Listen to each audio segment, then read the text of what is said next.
취업을 준비하던 시절의 일이다. 지방대 건축학과를 졸업한 후 부산에서 지내다 부모님이 계신 통영으로 내려와 본격적으로 취업을 준비하고 있었다. 하지만 건설 경기가 좋지 않은 데다 지방대 출신이라는 한계까지 겹쳐 서류 심사에서 번번이 탈락하거나 면접까지 가더라도 끝내 고배를 마시기 일쑤였다. 그날도 마찬가지였다. 서울에 있는 대형 건설사의 최종 면접을 보고 통영으로 돌아오던 길, 그 사람을 처음 만났다. 김희영. 44세. 어머니와 목욕탕에서 만나 친분을 쌓은 사우나 친구였다. 그녀는 나를 보자마자 환한 미소를 지으며 말했다. 안녕? 내가 창식이구나. 어머, 너 참 잘생겼다. 호호호. 그 순간 숨이 멎는 듯한 기분이 들었다. 또래의 중년 여성들과는 확연히 다른 세련되고 농익은 아름다움이 그녀에게서 풍겨나왔기 때문이다. 몸에 딱 달라붙는 검은 원피스에 검정 스타킹을 매치한 그녀의 모습은 마치 고급 술집의 세련된 마담을 연상케 했다. 그리고 무엇보다 그녀의 얼굴은 너무나도 섹시했다. 17살 딸을 둔 중년 여성의 모습은 어디에도 없었다. 오히려 세련되고 우아한 기품이 넘쳐 흘렀다. 나는 지금까지 세상에서 우리 엄마가 가장 아름답다고 믿어왔지만 그 신념이 흔들리는 순간이었다. 네. 안녕하세요. 잽싸게 인사를 건네고는 얼른 방으로 들어가 버렸다. 어머, 저 녀석. 부끄러워하긴. 호호호. 그녀가 까르르 웃으며 어머니와 장단을 맞추는 소리가 들려왔다. 방 안에서 나는 혼잣말처럼 중얼거렸다. 아니, 아줌마가 뭐가 저렇게 예쁜 거야. 그 순간 가슴 한켠에서 작은 불씨가 타오르기 시작했다. 저 정도 아줌마라면 한 번쯤 사귀어 봐도 괜찮지 않을까? 1시간이 지났을까? 어머니가 방으로 들어오시더니 면접은 잘 봤냐고 물으셨다. 그러고는 희영 아줌마가 동네 큰 사거리 뒤편에 산다며 집에서 가져갈 과일과 어머니가 키우던 화분 몇 개를 전해주려고 하는데 짐이 무거워서 데려다 줄 수 있겠냐고 하셨다. 솔직히 내키지 않았다. 서울에서 면접을 보고 내려온 터라 몸도 피곤했고 취업 스트레스로 신경이 곤두서 있던 상태였기 때문이다. 하지만 어머니가 덧붙인 한마디에 왠지 모를 측은함이 들었다. 희영 씨, 2년 전 교통사고로 남편이 세상을 떠난 뒤 혼자 식당 일을 하면서 지낸대. 집도 마땅치 않아서 작은 원룸에서 혼자 살고 있다더라. 잠시 망설였지만 결국 차에 올랐다. 차 안에서 요즘 취업 시장이 얼마나 힘든지 부모님 이야기까지 이어지며 이런저런 대화를 나눴다. 아줌마는 젊은 사람들이 고생이 많다며 안쓰러워했고 나는 담담하게 대꾸하며 운전했다. 그녀의 원룸은 생각보다 깨끗했다. 3층까지 짐을 옮겨다 주고 물 한 잔을 마신 뒤 가볍게 인사를 하고 돌아섰다. 얼마 지나지 않아 최종 면접을 봤던 회사에서 불합격 통보를 받았다. 실망감과 좌절이 몰려왔고 취업 스트레스로 인해 다시 무기력해졌다. 정신을 다잡기 위해 가까운 헬스장을 등록하고 운동을 시작했다. 그러던 어느 날 헬스장에서 돌아오는 길에 우연히 그녀를 다시 마주쳤다. 횡단보도 앞 시장 바구니를 들고 서 있는 희영 아줌마. 그 순간 묘한 감정이 스쳐 지나갔다. 그녀에 대한 단순한 호기심인지 연상 여성에 대한 막연한 끌림인지 아니면 측은함, 어쩌면 바람난 여자친구에게 받은 배신감과 허탈함, 외로움이 뒤섞인 감정이었을지도 모른다. 내가 통영으로 내려오고 얼마 지나지 않아 2년 넘게 사귀었던 여자친구에게 환승이별을 당한 아픔이 있었다. 차를 근처에 세운 뒤 그녀에게 다가갔다. 안녕하세요, 아줌마. 무거워 보이는데 집까지 모셔다 드릴까요? 아줌마는 별다른 경계 없이 그래 줄래? 하고 환하게 웃었다. 그녀 입장에서는 단순히 아는 사람의 아들이 베푸는 작은 호의 정도로 여겼겠지만 내 마음 한쪽에는 순간적인 충동이 자리하고 있었다. 집으로 향하는 길, 머릿속이 복잡해졌다. 어쩌면 영화 같은 일이 벌어질지도 모른다는 황당한 상상. 그런데 현실은 달랐다. 집 앞에 도착하자 아줌마는 짧게 고마워, 잘 가 한마디만 남긴 채 차에서 내렸다. 순간 아쉬웠다. 무언가 더 해야 할 것 같은 기분이 들었다. 그녀가 문을 열고 들어가려는 순간 나는 서둘러 불렀다. 아줌마, 일이 늘 이 시간쯤 끝나시죠? 저 헬스 끝나고 돌아오는 길인데 시장 보거나 도움 필요하시면 연락 주세요. 마치 헌팅하듯 자연스럽게 휴대폰 번호를 건넸다. 그것도 40대 아줌마에게. 의외로 그녀는 스스럼 없이 번호를 받아들었고 내 번호도 알려달라는 말에 별다른 경계 없이 쉽게 번호를 내어주었다. 7월 초 여름이 막 시작될 무렵이었다. 어머니의 심부름을 받아들고 터덜터덜 시장으로 향하던 길. 시장 입구에서 양손 가득 비닐봉투를 들고 있는 희영 아줌마를 마주쳤다. 잠깐, 내가 지금 제대로 보고 있는 걸까?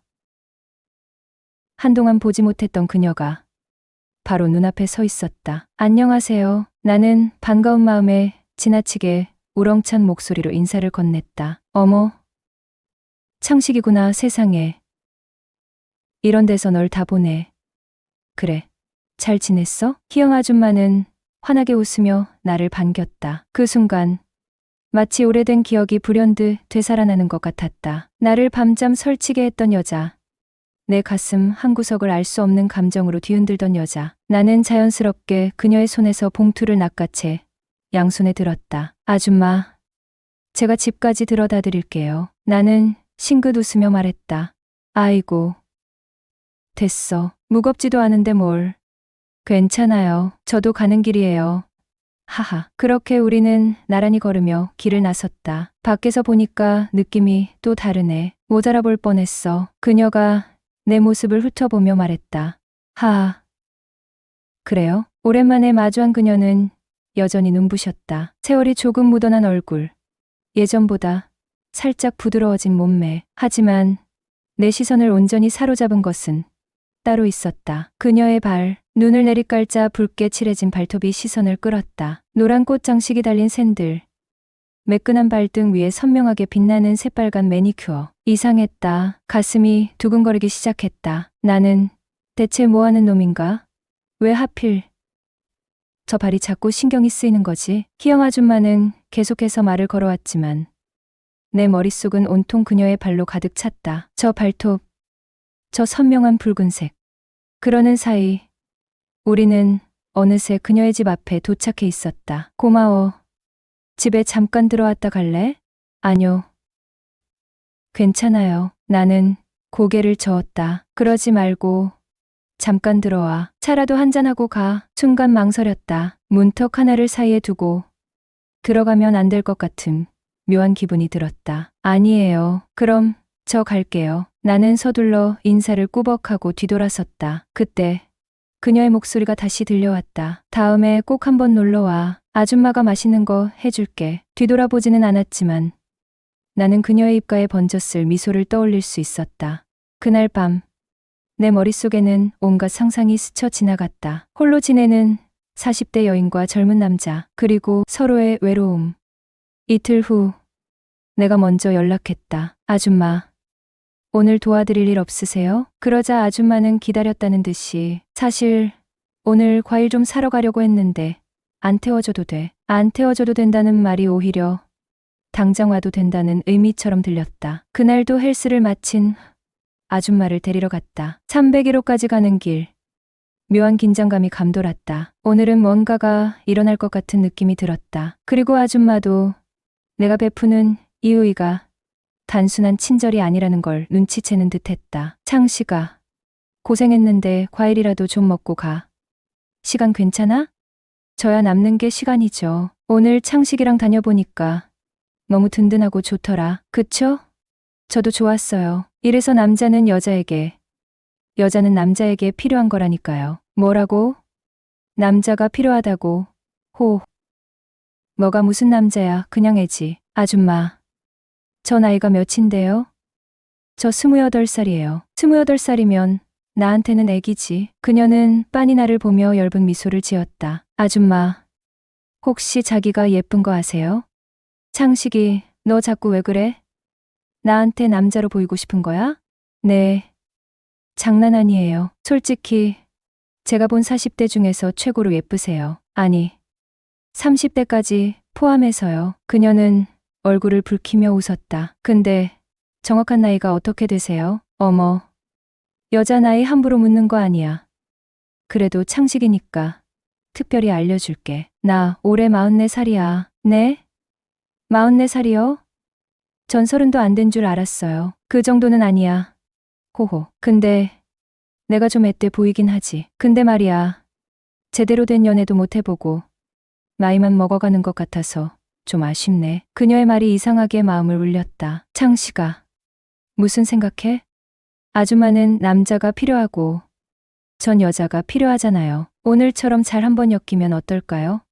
순간 정적이 흘렀다. 아줌마는 얼굴이 더 붉어지며 고개를 숙였다. 왜요? 저랑 연애하기 싫으세요?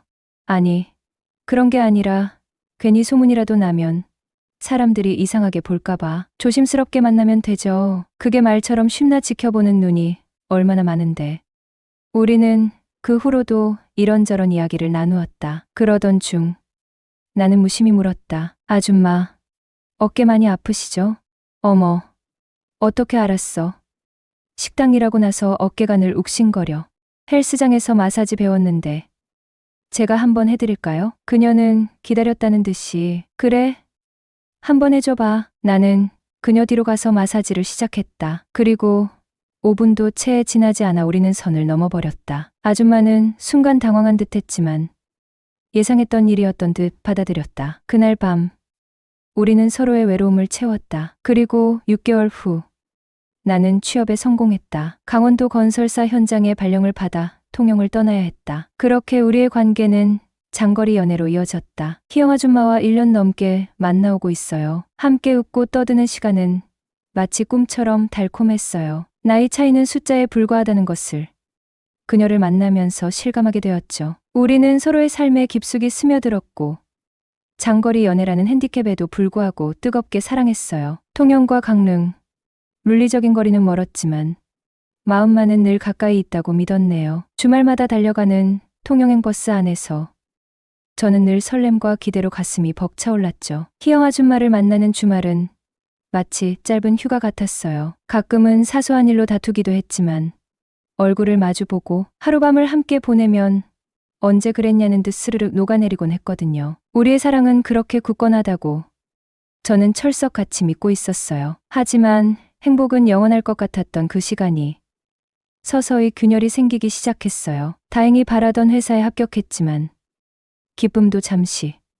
치열한 사회생활은 사회초년생에겐 상상 이상으로 버거웠어요. 야근과 회식, 주말 출근이 일상처럼 이어졌고 쉴 틈 없이 흘러가는 시간 속에서 저는 점점 지쳐갔죠. 가장 큰 문제는 희영 아줌마를 자주 찾아가지 못하게 되었다는 거였죠. 한 달 넘게 통영에 내려가지 못했어요. 바쁘다는 핑계로 혹은 피곤하다는 이유로 희영 아줌마에게 소홀했던 것 같아요. 전화를 걸어도 예전처럼 밝은 목소리가 아니었고 메시지 답장도 뜸해졌다는 걸 느꼈지만 애써 외면했어요. 괜찮을 거라고, 조금만 더 시간이 지나면 괜찮아질 거라고 스스로를 다독였죠. 하지만 불안한 그림자는 점점 짙어져 갔고 결국 일주일 전 희영 아줌마에게서 전화가 왔어요. 우리 이제 그만해야 할 것 같아. 마른 하늘의 날벼락, 머릿속은 하얗게 비워진 듯 아무런 생각도 떠오르지 않았어요. 우리가 헤어진다고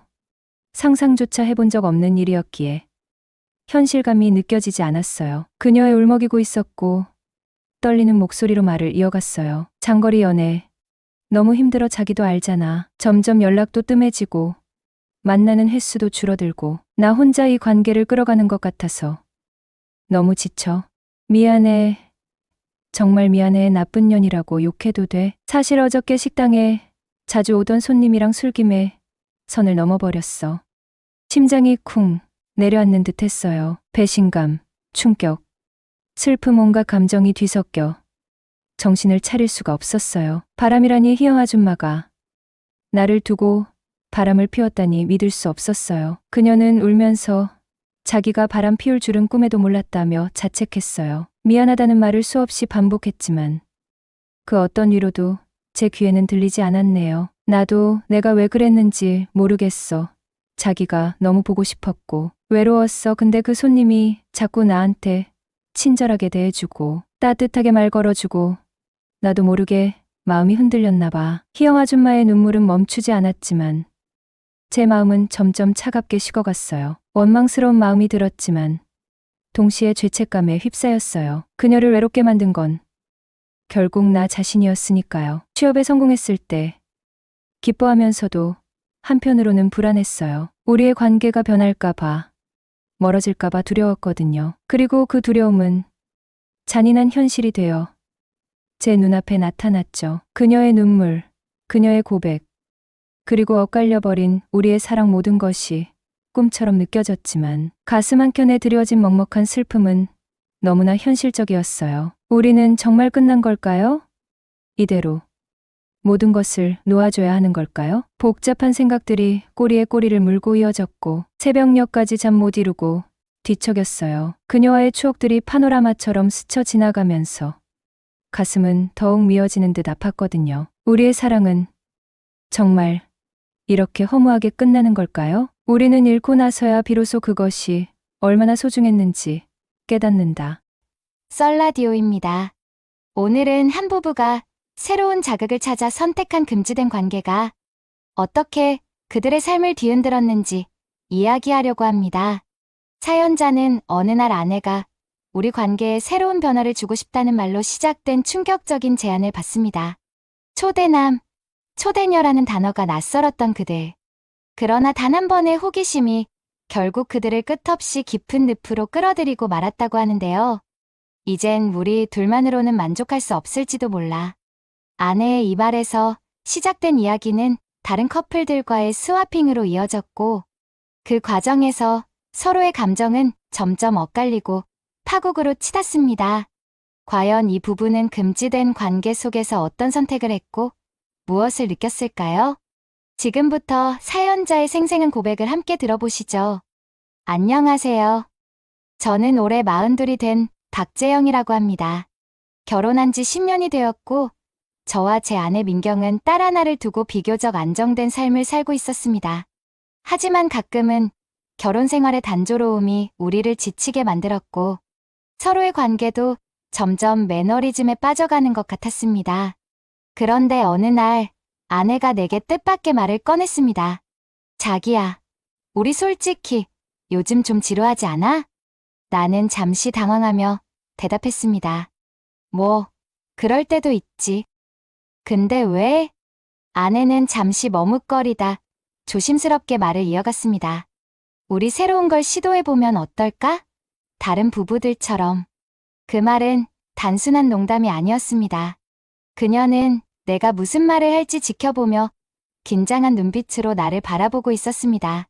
나는 웃으며 대답했습니다. 다른 부부들처럼? 무슨 말이야? 아내는 깊은 한숨을 쉬며 조용히 말했다.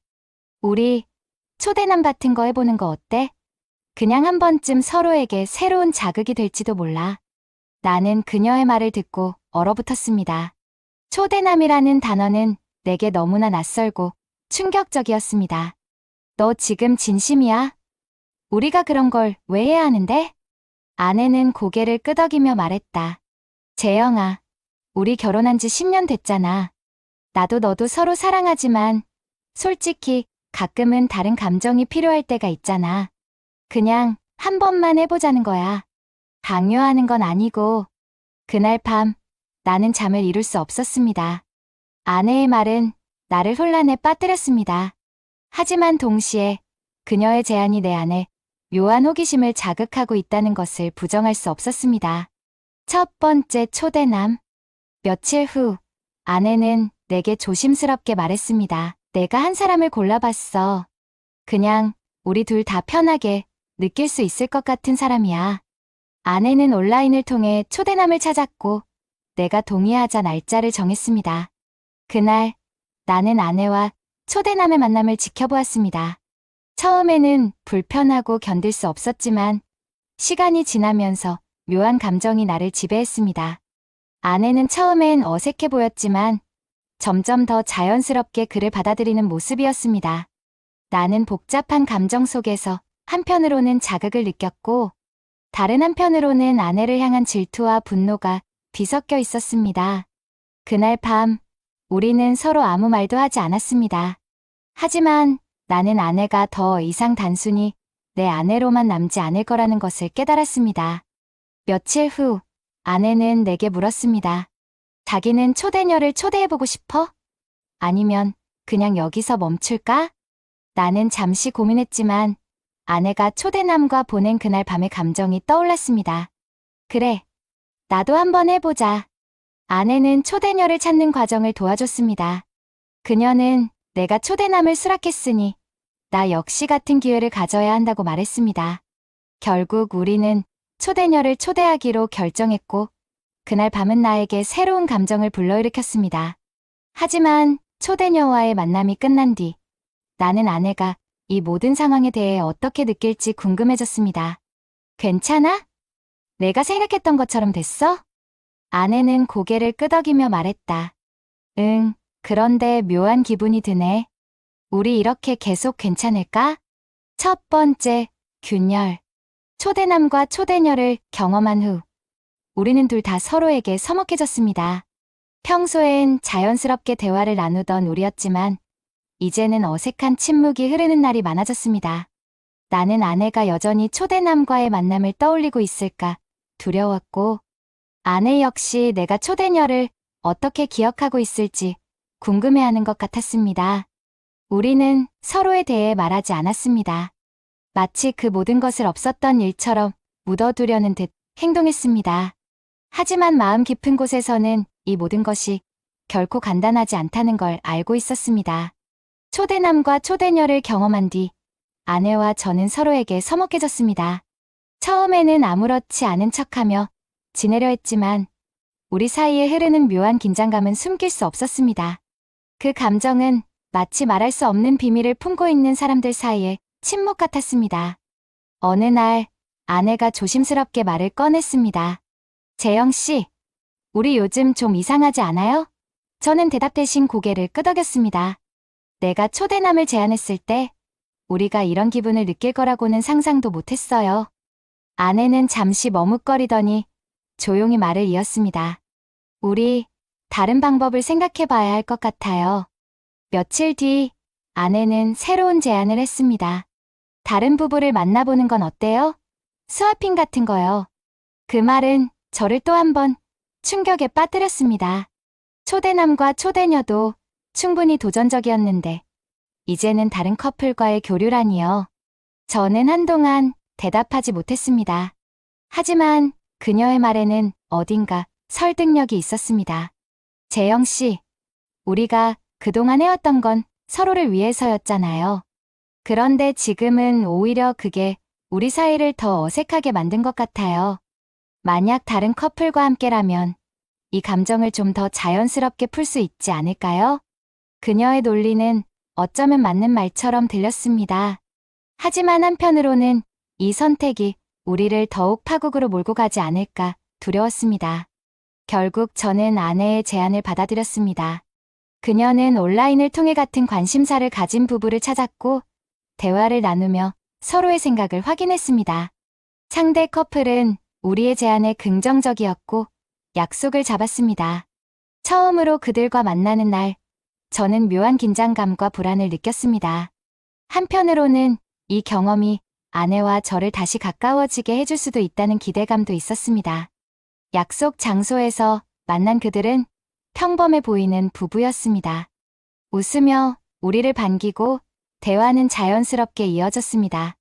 하지만 그들 역시 우리와 같은 긴장감을 느끼고 있다는 것을 눈빛만으로도 알 수 있었습니다.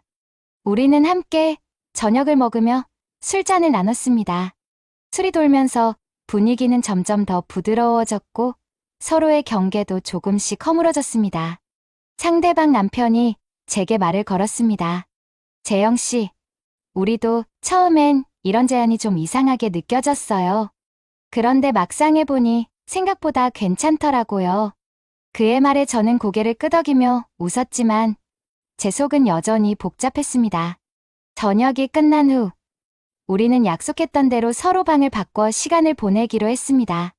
아내는 다른 방으로 들어갔고 저는 상대 여성과 함께 남았습니다. 그날 밤은 이상할 정도로 낯설고 긴장된 시간이었지만 동시에 묘한 해방감을 느꼈습니다. 상대 여성은 밝고 친절했으며 저 역시 그녀와의 대화를 통해 불안을 덜어낼 수 있었습니다. 모든 것이 끝난 후 우리는 다시 서로의 방으로 돌아왔습니다. 아내는 방에서 저를 기다리고 있었고, 저는 그녀의 얼굴에서 무슨 말을 해야 할지 몰랐습니다. 그녀는 조용히 제 손을 잡으며 물었습니다. 괜찮았어요? 저는 고개를 끄덕였습니다. 하지만 제 마음속은 그 질문과는 다른 혼란으로 가득 차 있었습니다. 집으로 돌아가는 길, 우리는 서로 말이 없었습니다. 스와핑이라는 경험은 우리가 예상했던 것보다 더 큰 감정의 소용돌이를 남겼습니다. 그날 이후 우리는 서로에 대해 더 이상 얘기하지 않기로 약속했습니다. 이제 그냥 이 일을 묻어두자. 서로를 위해서라도. 아내의 말에 저는 동의할 수밖에 없었습니다. 하지만 이 감정을 묻어둔다고 해서 완전히 사라질 수 있을지는 알 수 없었습니다. 스와핑 이후 아내와 저는 평소와 다름없이 일상을 보내려 노력했습니다. 서로 약속한 대로 그날의 일에 대해 언급하지 않았습니다. 하지만 그런 우리의 침묵이 오히려 더 큰 어색함을 만들어냈습니다. 저녁 식탁에서 대화는 점점 줄어들었고 함께 있던 시간에도 무거운 공기가 흘렀습니다. 아내가 예전처럼 제 눈을 마주치지 않는다는 걸 느끼는 순간마다 제 안에는 무언가 부서지는 소리가 들리는 것 같았습니다. 어느 날 저는 용기를 내어 말을 꺼냈습니다. 민경 씨, 우리 지금 괜찮은 거 맞나요? 아내는 잠시 놀란 듯 제 얼굴을 바라보더니 고개를 숙였습니다. 사실 잘 모르겠어요. 우리가 이걸 왜 시작했는지 점점 헷갈리기만 해요. 그녀의 대답은 예상했던 것 같으면서도 제 가슴을 먹먹하게 만들었습니다. 나는 그저 우리 관계를 더 특별하게 만들고 싶었어요. 뭔가 다른 부부와는 다르게 서로 솔직해질 수 있을 거라고 생각했는데 아내의 목소리는 점점 작아졌습니다. 저는 그녀에게 아무 말도 하지 못했습니다. 제 자신도 같은 생각을 하고 있었기 때문입니다. 초대남, 초대녀, 스와핑이라는 선택이 처음에는 우리 관계에 새로운 자극을 줄 거라 생각했지만 지금은 그 선택들이 오히려 우리 사이를 더 멀어지게 만들고 있다는 것을 부정할 수 없었습니다. 며칠 뒤 스와핑을 함께했던 상대 부부에게서 연락이 왔습니다. 그들은 우리와 다시 만나고 싶다고 했습니다. 아내는 잠시 고민하더니 조심스럽게 제게 물었습니다. 우리 다시 만날래요? 아니면 그냥 이쯤에서 끝낼까요? 저는 마음 한편으로는 끝내고 싶었지만 아내의 표정을 보니 쉽게 거절할 수 없었습니다. 한 번만 더 만나보자. 그래야 뭔가 정리가 될 것 같아. 그렇게 우리는 다시 그들과 만날 준비를 했습니다. 다시 만난 그날 저녁, 상대 부부는 여전히 밝게 웃으며 우리를 맞이했습니다. 그들은 우리와 대화를 나누며 분위기를 풀어주려 했고 술잔이 돌면서 점점 긴장이 풀리는 듯 했습니다. 하지만 그들의 밝은 모습 뒤에도 어딘가 묘한 불편함이 느껴졌습니다. 저녁 식사가 끝난 뒤 그들은 제안을 했습니다. 오늘은 지난번보다 조금 더 자유롭게 시간을 보내보는 건 어때요? 우리끼리 신경 쓰지 말고. 그들의 제안은 한층 더 과감했지만 아내는 잠시 망설이다 고개를 끄덕였습니다. 저 역시 아무 말 없이 동의했습니다. 그날 밤 우리는 이전보다 더 혼란스러운 경험을 하게 되었습니다. 스와핑이라는 선택은 단순히 새로운 자극을 넘어서 우리 관계의 균형을 완전히 무너뜨리고 있었습니다. 모든 것이 끝난 후 우리는 집으로 돌아왔습니다. 차 안에서 아내가 조용히 물었습니다. 재영 씨, 우리 이게 맞는 걸까요? 정말 괜찮은 거예요? 저는 한참 동안 대답하지 못했습니다.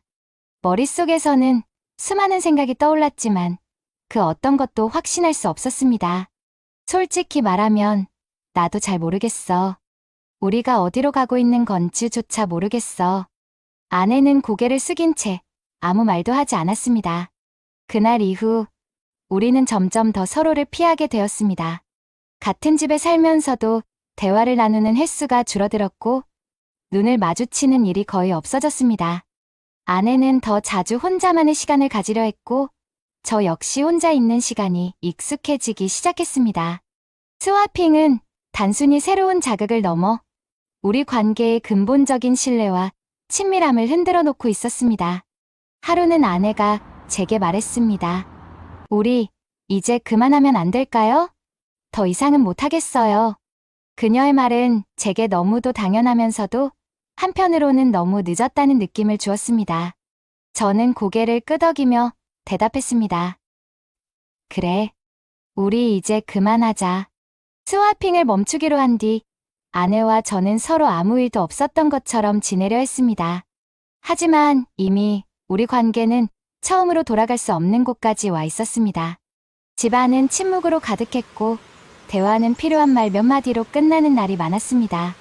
저녁 식탁에서 아내가 숟가락을 내려놓으며 조용히 말했습니다. 재영 씨, 우리 너무 멀어진 것 같아요. 그녀의 목소리는 차분했지만 그 안에는 깊은 상처와 슬픔이 묻어 있었습니다. 저는 대답 대신 고개를 끄덕였습니다. 그럴지도 몰라. 하지만 우리 다시 시작할 수 있지 않을까? 제 말에도 스스로 확신이 없었습니다. 아내는 잠시 침묵하다가 말을 꺼냈습니다. 그날의 일들이 자꾸 떠올라요. 내가 잘못한 걸까? 아니면 우리가 처음부터 선택을 잘못한 걸까? 그녀의 말은 제 마음의 깊은 파문을 일으켰습니다. 우리 둘 다 잘못했어. 하지만 너만 탓하지 않아도 돼. 그 선택은 우리 둘이 함께한 거니까. 저는 그녀를 위로하려 했지만 그녀의 표정은 여전히 복잡하고 불안해 보였습니다. 며칠 뒤 스와핑을 함께했던 상대 부부로부터 또다시 연락이 왔습니다. 이번에는 만남을 거절해야겠다는 생각이 들었습니다. 아내에게 물었습니다. 우리 그 부부한테 뭐라고 얘기할까? 그냥 솔직히 말하고 끝내자고 할까? 아내는 잠시 고민하더니 조용히 대답했습니다. 그냥 이유를 묻지 않도록 말하자. 더 이상 관계를 이어가고 싶지 않다고. 우리는 그들에게 짧은 메시지를 보냈습니다. 좋은 시간들로 기억하겠습니다. 하지만 이제 우리 각자의 길을 걷는 것이 맞을 것 같습니다. 메시지를 보낸 뒤 아내는 한숨을 쉬며 소파에 앉았습니다. 끝났어. 이제 정말 끝났어.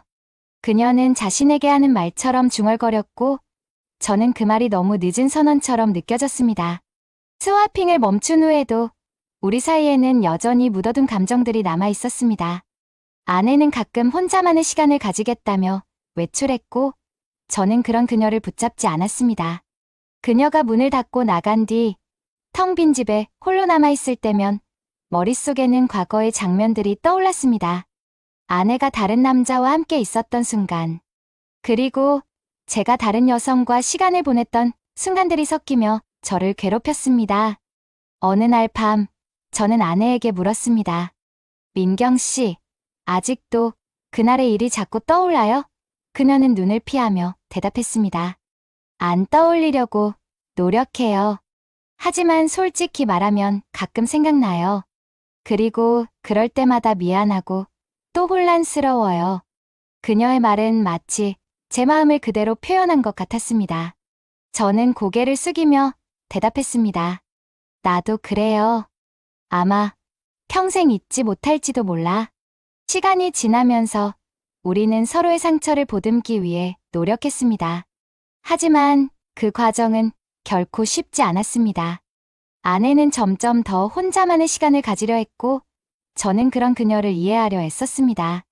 어느 날 그녀가 조용히 말했습니다. 재영 씨, 우리 잠시 떨어져 지내보는 건 어때요? 서로를 위해서라도. 그녀의 제안은 제게 충격적이었지만 한편으로는 그녀의 마음을 이해할 수 있었습니다. 저는 고개를 끄덕이며 대답했습니다. 그래요. 당신이 그렇게 생각한다면 나도 동의할게. 그날 밤 아내는 작은 여행 가방을 꾸렸고 저는 그녀를 떠나보내며 아무 말도 하지 못했습니다. 그 후로도 우리는 서로에게 연락하며 지냈지만 예전과 같은 관계로 돌아가기는 어려웠습니다. 스와핑이라는 선택은 단순한 호기심의 결과물이 아니었습니다. 그것은 우리 관계의 균열을 드러내는 계기였고 그 균열은 너무 깊어 다시 메울 수 없을 정도로 벌어졌습니다. 오늘의 사연은 여기서 마무리됩니다. 한순간의 호기심이 얼마나 큰 대가를 요구하는지 오늘 이야기 속 부부의 선택이 남긴 결과를 통해 느끼셨을 겁니다. 특히 이 영상을 보시는 남성분들, 주변에서 들었는데요. 남성분들은 구독 버튼 한번 누르는 것도 귀찮아 하신다고 하더라고요.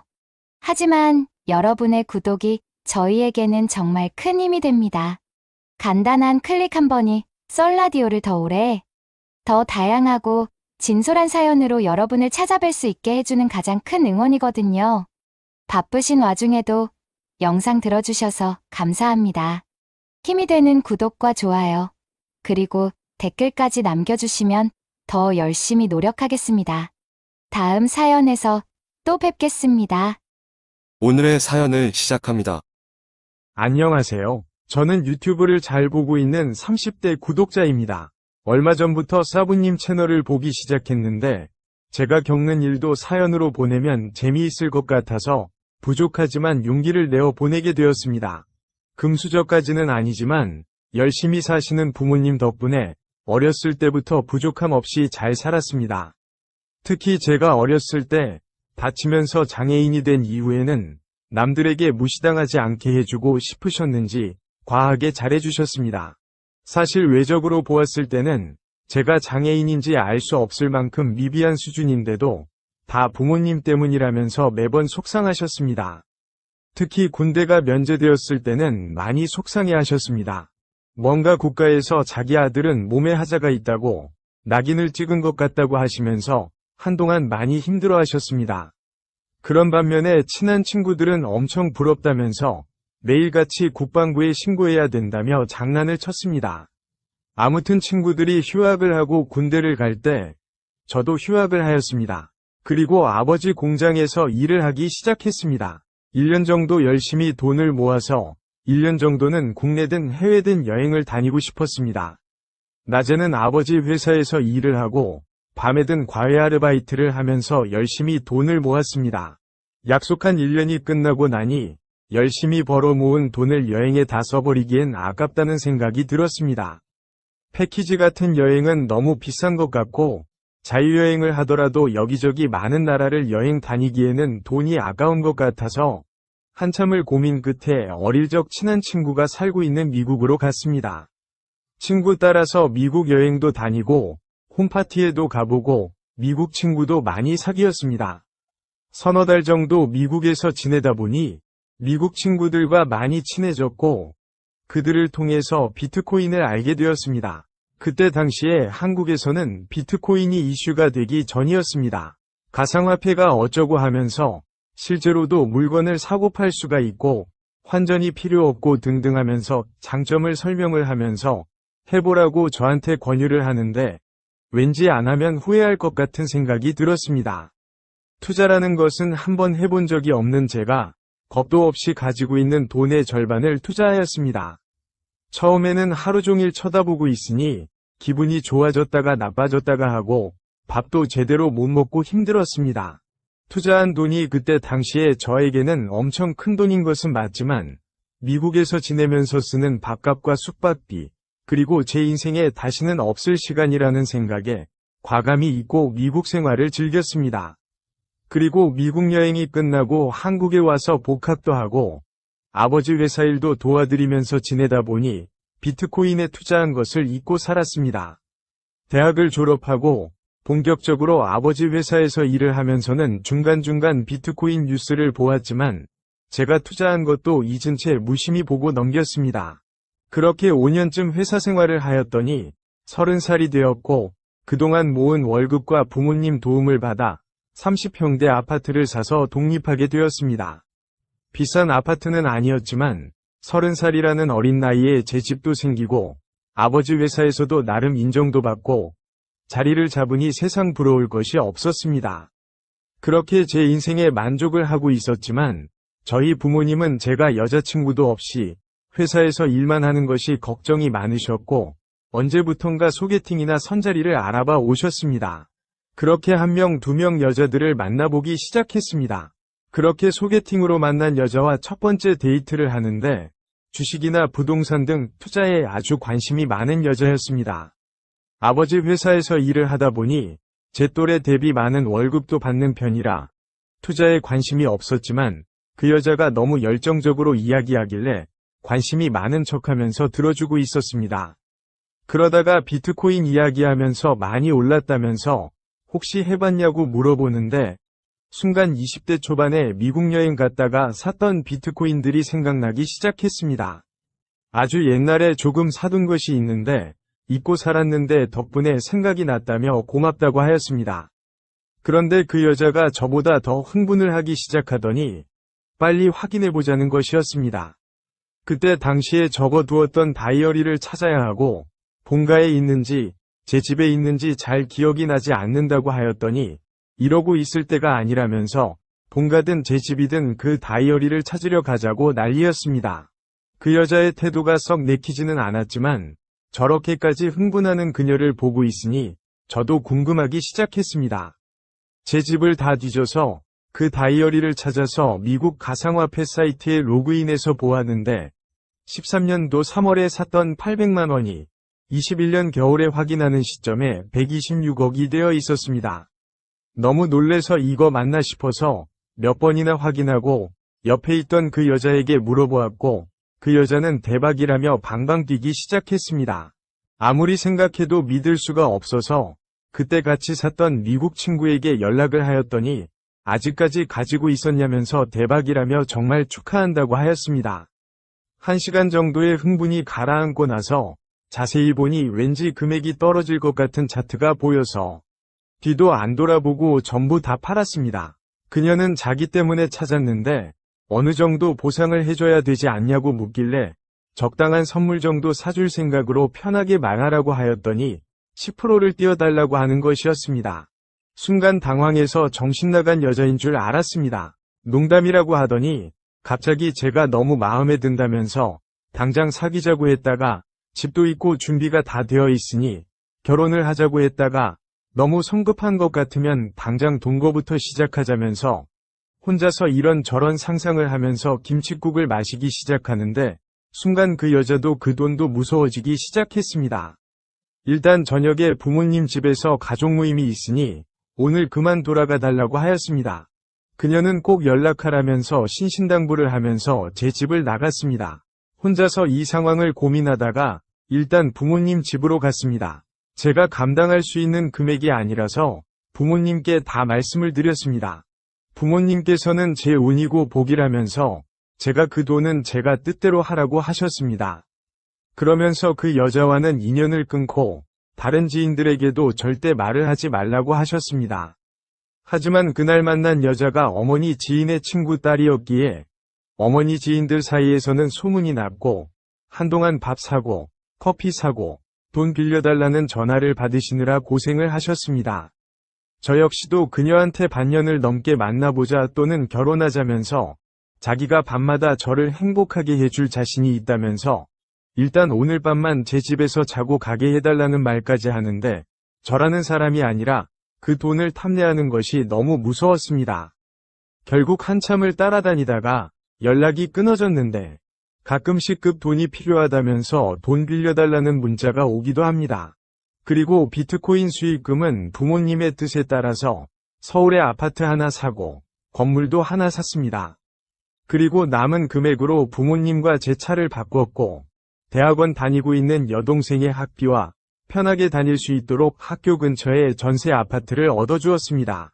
그러고도 돈이 남아서 비트코인에 일부 사두었습니다.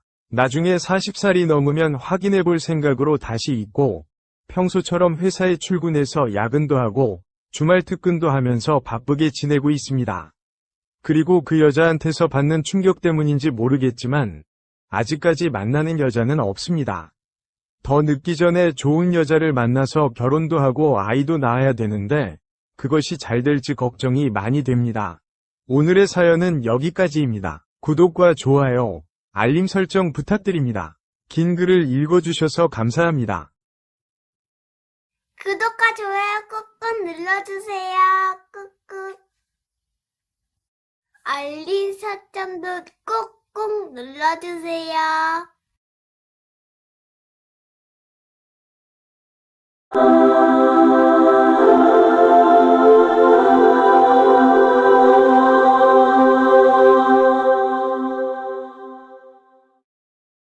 오늘의 사연 시작합니다.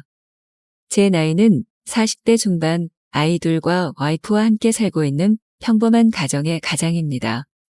결혼하기 전 20대 초반 만났던 첫사랑과의 뜨거운 사랑은 아직까지 잊히지가 않습니다. 그렇게 아름다운 사람과 아름답고 예쁜 사랑을 한 것이 처음이었기에 결혼을 한 지금도 그때가 아른거릴 때가 있습니다. 특히 술 한 잔이라도 하는 날에는 더더욱 그리운 그녀입니다. 그녀와 저는 그녀 집안의 반대로 인해 사랑의 끝맺음을 하지 못하고 원치 않은 슬픈 이별을 하였습니다. 그래서 아직까지 그때 그 사랑에 미련이 남아있는 것 같아요. 그녀의 부모님께서는 제가 고아인 것 때문에 우리의 만남을 반대하셨습니다. 지금은 이혼 가정도 많고 부모님이 계시지 않는 것이 흠이 아니지만 예전 그 시절에는 부모님이 계시지 않는 것이 결혼을 할 때 충분히 문제가 될 수 있었거든요. 그 이후로 우리는 20대의 꿈만 같던 사랑을 끝낼 수밖에 없었습니다. 그렇게 시간이 흘러 저는 지금의 와이프와 결혼을 하고 애도 둘이나 낳았습니다. 머릿속에서 그녀가 잊힐 듯 잊히지 않으며 그렇게 지내던 어느 날 카페 거래처에 유통업을 하던 저는 새로운 거래처에 가게 되었습니다. 그 카페 문을 열고 들어간 순간 전 깜짝 놀라고 말았어요. 그렇게 애타게 그리워하던 그녀가 새로운 거래처 사장이었습니다. 그렇게 우리의 20여 년 만의 재회가 시작되었습니다. 서로가 서로를 너무 애타게 기다렸던 걸까요? 20년이나 지나 주름이 생기고 변해버린 얼굴이지만 저희 둘은 바로 서로의 얼굴을 알아보았고 어색한 인사를 나누었습니다. 그녀도 저도 일을 하는 중에 갑작스레 만난 것이기 때문에 급하게 연락처만 주고받고 그날의 아쉬운 짧은 만남이 끝이 났습니다. 퇴근 후 짧은 만남이 머릿속에서 잊히지가 않아 잠자리에 누워 어떻게 연락을 해야 할지 한참을 망설이며 잘 지냈냐, 결혼은 했냐, 보고 싶었다를 썼다 지웠다를 반복하는 찰나 그녀에게 먼저 문자가 왔습니다. 잘 지냈어? 보고 싶어서 연락처를 수소문해도 찾을 수가 없었는데 우리가 인연은 인연인가 보다. 이런 문자였습니다. 그렇게 시작한 문자로 한참을 연락을 주고받다가 저흰 문자로만 하는 대화가 답답해 바로 다음날 저녁 식사 약속을 잡았습니다. 그녀는 아직 결혼을 하지 않았다고 합니다. 부모님의 반대로 저와 헤어진 뒤 다른 남자와 연애를 해보았지만 사랑을 느끼지 못했고 그 한참 뒤에 결혼을 전제로 만난 남자와 결혼을 코앞에 두고 그 남자가 뒤통수를 치고 도망갔다고 하네요. 그렇게 결혼 정년기를 놓치다 보니 40대 중반인 지금까지 솔로로 지내고 있다고 했습니다. 문자로 연락하며 대충 들은 이야기이지만 왠지 모르게 그녀가 결혼을 못하고 혼자 외롭게 지낸 것이 내 잘못인 것 같이 느껴지고 내가 결혼하지 않고 기다렸다면 다시 만날 수 있었을까 하는 멍청한 몹쓸 생각도 잠시 해보았습니다. 다음날 떨리는 마음을 부여잡고 약속 장소에 도착했는데 눈이 부시도록 이쁜 그녀가 환하게 웃으며 절 기다리고 있었습니다. 연애할 때 저를 기다려주던 그때처럼 손을 흔들며 저를 반갑게 반겨주었습니다. 밥을 먹는데도 밥이 입으로 들어가는 건지 코로 들어가는 건지 모르게 가슴이 미친 듯이 두근거리고 그녀가 하는 말이 재미있는 말이 아닌데도 실없이 계속해서 웃음이 나왔습니다. 그렇게 가슴 떨리는 저녁 식사를 하며 가벼운 반주를 하고 그녀와 저는 한 잔 더 하기 위해 자리를 옮겼습니다. 연애할 때 자주 가던 호프집이 20년이란 시간이 흘러 주인은 바뀌었지만 그때 그 시절의 흔적이 고스란히 남아있었습니다. 그곳을 가니 옛 생각이 더 떠오르며 우린 지난 이야기들을 하며 추억에 잠겨 시간 가는 줄 모르고 술을 마셨습니다. 그렇게 마시다 보니 술이 취하고 새벽 2시가 되자 걸음걸이를 제대로 하지 못하는 그녀가 잠시 쉬었다가 가자고 먼저 얘기합니다. 집에서 기다리고 있는 와이프와 아이들 생각에 잠시 망설여졌지만 내 팔을 부여잡고 싱그럽게 웃으며 말하는 그녀의 사슴 같은 눈망울에 바로 그녀와 함께 향했습니다. 우리가 연애할 때 함께 갔던 모텔들은 세월이 지나 허물어지고 새로운 건물들로 변해 있었습니다. 걷기 힘들어하는 그녀를 위해 근처 제일 가까운 모텔로 향했습니다. 그녀를 부축해서 들어가는데 내 주량을 한참 넘긴 술을 마셨음에도 불구하고 정신이 바로 잡혔습니다. 처음 만난 순간부터 멈추지 않고 미치도록 뛰는 심장은 밖으로 소리가 들려 그녀가 듣진 않을까 싶을 정도로 쿵쾅거렸습니다. 신발을 벗고 방 안으로 들어서는 순간 그녀는 저에게 안기며 왜 이제야 나타났냐고 눈물을 보이며 울기 시작했습니다. 저는 그런 그녀를 아무 말 없이 꼭 안아주는 것 말고는 해줄 수 있는 게 없었습니다.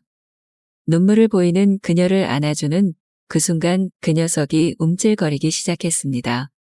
20년 만에 만났으니 옆에 눕기도 어색하여 저는 조용히 소파에 누웠습니다. 소파에 누워 그녀를 쳐다보고 있는데 갑자기 그녀가 눈을 뜨더니 침대를 탁탁 치고는 옆으로 와서 누우라고 하네요.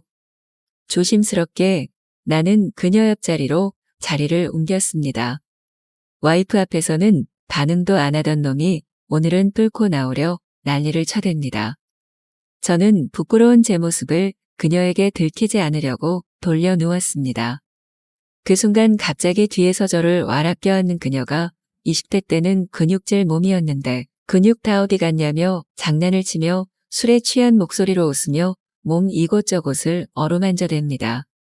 그녀의 손이 그곳을 스쳐 꿈틀대던 녀석과 맞닿고 말았습니다. 그녀는 민망해하는 게 아니라 크게 웃으며 그녀를 향하게 돌아눕혔습니다. 내 볼과 입에 조용히 입을 맞추고 나를 지그시 바라보는 그녀와 함께 그렇게 우린 20대 때보다 더욱더 뜨거운 사랑을 나누기 시작했어요. 참 신기하네요. 와이프한테는 미안한 말이지만 와이프랑 함께 있을 때는 퇴근 후 피곤해서 잠들기 바빴고 아이들 핑계로 사랑을 나누는 순간을 피하기 바빴는데 이상하게도 그녀와의 그 순간에는 피곤함이 느껴지지가 않더군요.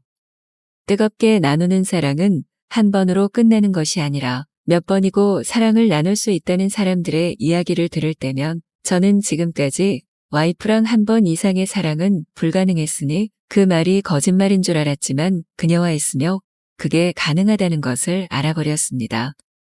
꺼지면 다시 타오르고 다시 타오르는 불처럼 식을 줄 모르고 우리의 사랑은 계속해서 불타올랐고 아침이 밝아올 때까지 우리의 사랑은 계속되었습니다. 그녀와 저는 뜨거운 사랑을 나눈 후 서로를 조용히 끌어안고 서로의 숨을 느꼈습니다. 그녀 앞에서는 계속해서 불끈거리는 이 녀석을 보며 아직 내가 쓸만한 놈이란 걸 알게 되었답니다. 그렇게 아침 해가 밝아오고 우리는 또 일상생활로 돌아가게 되었는데요. 그녀도 나를 잊어본 적 없고 아직 나를 사랑하지만 나에게는 지켜야 할 가정이 있기 때문에 그 가정이 본인 때문에 깨지길 원치 않는다며 우린 이렇게 다시 만난 첫사랑으로 계속해서 만남을 이어가기로 했습니다. 남들은 불륜이라고 할 수 있지만 가정에도 최선을 다하고 그녀에게도 최선을 다하고 싶습니다. 누가 뭐래도 지금 저는 세상에서 가장 행복한 남자입니다.